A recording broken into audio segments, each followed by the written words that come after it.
what we see though is, and I was recently in Morocco and I was talking, we're invited in the Morocco Telecom that actually has a huge, they basically purchased a lot of the cell phone companies across specifically the northern and west side of Africa. And when we talked about the coverage, let's say even just in Morocco, they said, oh, we have this coverage of about more than 90%.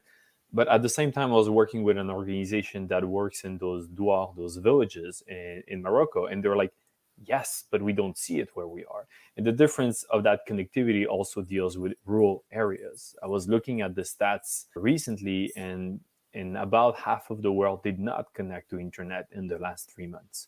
Yeah. Part of it deals with issues of accessibility, as Alex mentioned, in terms of, if you're familiar to even use it, right? But also in some areas, you just do not have the connection physically. And that's still way more than anyone assumes. And to give an example, a counterexample, in Canada, if we look at rural populations, not rural areas, because most of Canada is a rural area, really, but rural populations, half of them still don't have access to basic internet speed. And what it often comes to is when we start defining, well, what is internet? It often comes with this idea, okay, it has to be unlimited and it has to be at a minimum speed where you can, for example, do a video call.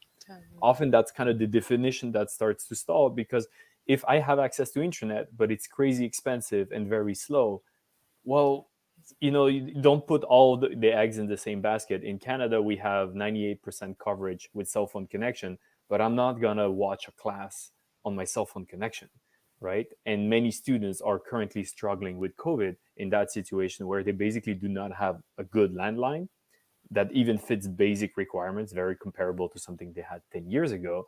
The cell phone is super fast. As we talked, the technology got good, the network is good, but it's not unlimited. So it cuts you from a lot of the usage as well.